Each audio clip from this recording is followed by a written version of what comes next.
भिवंडी वाडा हा रस्ता अक्षरशः मृत्यूचा सापळा बनलेला आहे। कारण भिवंडी वाडा महामार्गाची अत्यंत भयानक अवस्था सध्या दिसतेय। वाहतूक कोंडीमुळे नागरिकांचाही मोठा संताप होतोय। 1100 कोटींचा निधी देऊन सुद्धा महामार्गाची मोठी दुरावस्था आहे।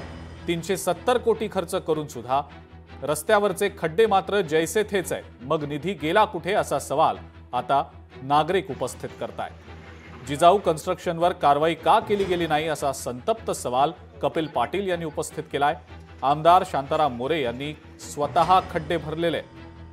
महामार्गावर 2009 पासून सार्वजनिक बांधकाम विभागाच्या वतीने कोट्यवधी रुपयांचा खर्च करण्यात आलेला आहे। मात्र तरी सुद्धा रस्त्यावरील खड्ड्यांमुळे प्रवासी आता जीव मुठीत धरून या महामार्गावरनं प्रवास करतायत।